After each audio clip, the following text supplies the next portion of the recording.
السلام علیکم ویورز، کیسے ہیں آپ سب؟ آج میں پیارے نبی کی پیاری کہانیاں میں آپ کے لیے جو موضوع لے کر حاضر خدمت ہوئی ہوں وہ ہے نذرانوں کی چوری اور ناگ کی موت۔ یونانی انجینئر کی نگرانی، ہنگامہ اور خانہ جنگی کا خطرہ، حضور کی معاملہ فہمی۔ ویورز، چینل کو سبسکرائب کر لیں اور بیل آئیکن کو پریس کر لیں۔ آئیے شروع کرتے ہیں۔ اعوذ باللہ من الشیطان الرجیم، بسم اللہ الرحمن الرحیم۔ نذرانوں کی چوری اور ناگ کی موت۔ خانہ کعبہ کی تعمیر نو کو اولیت ملنے میں کئی باتوں کا دخل ہے۔ کعبہ کے وسط میں ایک کنواں ہوتا تھا۔ زیارت کے لیے آنے والے اس کنویں میں اپنے نذرانے پھینک دیا کرتے تھے۔ ایک دفعہ کسی نے اس کنویں سے کئی قیمتی اشیاء چرا لیں۔ چور کو چوری میں اس لیے بھی آسانی ہوئی تھی کہ کعبہ کی دیواریں نیچی بھی تھیں اور کچی بھی، ان پر کوئی چھت بھی نہ تھی۔ بہت تگ و دو کے بعد چور کو پکڑ لیا گیا۔ جرم کی پاداش میں اس کے دونوں ہاتھ کاٹ دیے گئے۔ مگر نذرانوں والے کنویں سے مال و دولت کو مزید چوریوں سے بچانے کے لیے خستہ دیواروں کو گرا کر پختہ دیواریں بنانا اور ان پر چھت تعمیر کرنا پہلے سے کہیں زیادہ ناگزیر دکھائی دینے لگا۔ اس کے علاوہ ایک دلچسپ واقعہ بھی اس کام پر فوری توجہ کا سبب بن گیا۔ کعبہ کے کنویں میں ایک پھندار ناگ بھی رہتا تھا۔ وہ دن کے وقت کنویں سے نکل کر کعبہ کی منڈیر پر بیٹھ جاتا اور مزے سے دھوپ سیکا کرتا تھا۔ اگر کوئی شخص اس کے نزدیک جانے کی جسارت کرتا تو وہ پھن پھیلا پھیلا کر خوفناک پھنکار کرتا اور ڈسنے کو لپکتا، جس سے سب لوگ بھاگ کھڑے ہوتے۔ مرمت اور تعمیر نو کا کام شروع ہونے میں اس ناگ کا خوف بھی حائل تھا، مگر پھر ہوا یوں کہ انہی دنوں ایک بڑا عقاب اڑتے اڑتے ادھر آ نکلا۔ وہ بجلی کی طرح ناگ پر لپکا اور اسے دبوچ کر لے اڑا۔ یہ واقعہ اس قدر دلچسپ اور منی خیز تھا کہ ایک شاعر زبیر نے اس پر بڑے خوبصورت شعر بھی لکھے۔ ناگ کے خاتمے کے بعد لوگ یوں محسوس کرنے لگے جیسے خانہ کعبہ کی تعمیر نو کے لیے خدا نے ان کا راستہ صاف کر دیا ہے۔ یونانی انجینئر کی نگرانی۔ اتفاق کی بات ہے کہ عین انہی دنوں ایک یونانی تاجر اور انجینئر باقوم کا جہاز طوفان کی زد میں آ گیا اور بندرگاہ جدہ کے ساحل کے نزدیک آ کر کنارے سے ٹکرا کر تباہ ہو گیا۔ باقوم اپنے وقت کا ہنرمند انجینئر تھا۔ اسے معماری اور نجاری میں بھی دسترس حاصل تھی۔ اہل مکہ کو جہاز کی تباہی کی خبر ہوئی تو انہوں نے باقوم کے پاس ایک وفد روانہ کیا۔ وفد نے اس کا ٹوٹا پھوٹا جہاز خرید لیا تاکہ اس کی لکڑی کے تختے خانہ کعبہ کی تعمیر نو میں استعمال کیے جا سکیں۔ وفد نے باقوم کو اپنے ہمراہ مکہ چلنے اور کعبہ کی مرمت کے کام کی نگرانی کرنے پر راضی کر لیا۔ چنانچہ باقوم کی معاونت کے لیے مکہ کے ایک تجربہ یافتہ کاریگر کی خدمات بھی حاصل کر لی گئیں اور پھر بڑے زور و شور سے کام شروع کر دیا گیا۔ خانہ کعبہ کی تعمیر نو کے اس تاریخی کام میں تمام قبیلے متحد ہو کر پورے جوش و خروش سے مصروف ہو گئے اور کوئی قبیلہ بھی اس شرف سے محروم نہ رہا۔ حضور صلی اللہ علیہ وآلہ وسلم بھی اس کار خیر میں بڑھ چڑھ کر حصہ لے رہے تھے۔ ہنگامہ اور خانہ جنگی کا خطرہ۔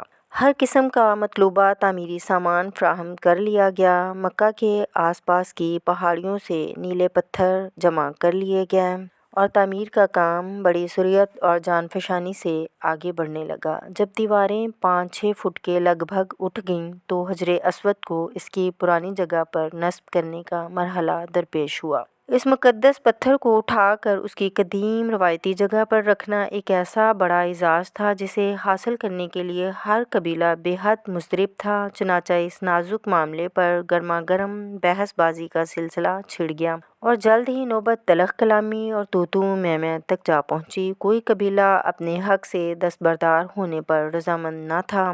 تکرار لمبی ہوتی گئی تو معاملہ جنگ و جدل کی سی صورت اختیار کرنے لگا۔ آنن فانن تلواریں کھنچ گئی اور وہ خونخوار درندے مرنے مارنے پر آمادہ ہو گئے۔ ایک جنگجو قبیلے نے تو حد کر دی۔ انہوں نے صاف صاف کہہ دیا کہ وہ کسی اور قبیلے کو حجر اسود نصب کرنے کی ہرگز اجازت نہیں دیں گے۔ پرانے زمانے میں عرب میں دستور تھا کہ جب کوئی شخص کسی مفاد کے لیے جان دینے کی قسم کھاتا تو انسانی خون سے بھرے ہوئے پیالے میں اپنی انگلیاں ڈبو لیتا تھا۔ اس وحشی قبیلے کا سردار خون سے لبالب بھرا ہوا کٹورا خانہ کعبہ میں اٹھا لایا۔ قبیلے کے سب دندوتیز نوجوانوں نے خون میں ہاتھ ڈبو ڈبو کر عہد کیا کہ اگر کسی اور قبیلے نے حجر اسود نصب کرنے کی جرأت کی تو وہ سب کٹ مریں گے۔ غرض کے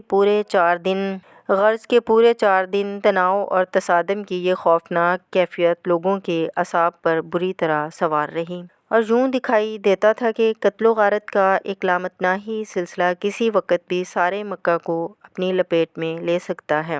حضور صلی اللہ علیہ وآلہ وسلم کی معاملہ فہمی۔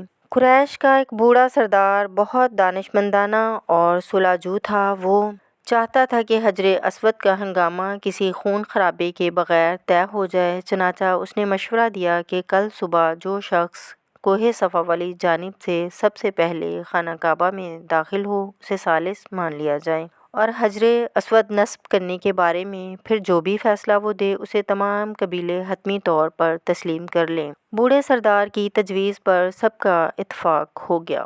دوسری صبح سب لوگ خانہ کعبہ کے باہر بیٹھ کر بے تابی سے انتظار کرنے لگے کہ کوہ صفا کی طرف سے سب سے پہلے کون شخص اندر داخل ہوتا ہے۔ خدا کی قدرت، اس صبح جو شخص اس سمت سے سب سے پہلے خانہ کعبہ میں داخل ہوا وہ آن حضرت صلی اللہ علیہ وآلہ وسلم ہی تھے۔ حضور کا احترام تو سبھی کرتے تھے، بلکہ یہاں تک کہ اصل نام پکارنے کی بجائے آپ کو احتراماً امین اور صادق کے معزز ترین القابوں سے یاد کیا جاتا تھا۔ چنانچہ جو ہی آپ خانہ کعبہ میں داخل ہوئے ہر طرف خوشی کے نعرے بلند ہونا شروع ہوئے۔ لوگ بے ساختہ پکار اٹھے، یہ تو وہی امین ہیں جنہیں ہم خوب جانتے ہیں، ہم انہیں بخوشی اپنا ثالث تسلیم کرتے ہیں۔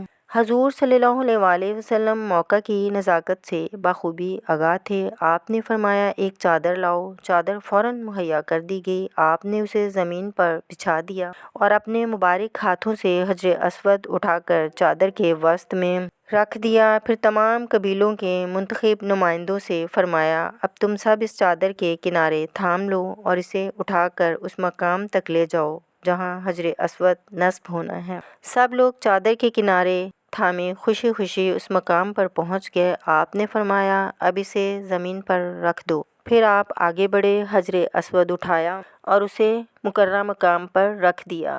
آپ صلی اللہ علیہ وآلہ وسلم کی اس معاملہ فہمی اور دانشمندانہ تصفیے سے سارے متحارب قبیلے بے حد مسرور اور مطمئن ہو گئے۔ حضور صلی اللہ علیہ وآلہ وسلم کی اس دانشمندی سے وہ دندوتیز قبیلے ایک خونخوار خانہ جنگی سے بچ گئے، ورنہ وہ اکھڑ لوگ تو مرنے مارنے کے لیے تیار ہو کر تباہی کے دہانے پر پہنچ چکے تھے۔ وہ جاہل لوگ جو ذرا ذرا سی باتوں پر تلواریں تان کر تصادم کے شعلوں میں کود پڑنے کے عادی تھے، بھلا عزت اور ناموس کے اتنے بڑے معاملے پر صبر و تحمل اور فہم و فراست سے کیسے کام لے سکتے تھے؟ حجر اسود کے اس مشہور واقعے کو بہت تاریخی اہمیت حاصل ہے۔ دور نبوت میں حضور صلی اللہ علیہ وآلہ وسلم کی یہ حدیث بھی اس واقعے کی طرف ایک لطیف اشارہ ہے کہ میں نبوت کی عمارت کا آخری پتھر ہوں۔ ویورز، یہاں پر ہمارا باب 6 ختم ہوتا ہے۔ اپنی آنے والی ویڈیو میں آپ سے 7واں باب شیئر کروں گی۔ ویورز کمنٹس میں لازمی بتائیے گا آپ کو میرا یہ سلسلہ کیسا لگ رہا ہے۔ اچھا لگ رہا ہو تو دوستوں کے ساتھ بھی شیئر کریں۔ ملتے ہیں کسی اور ویڈیو میں، اجازت دیں۔ اللہ حافظ۔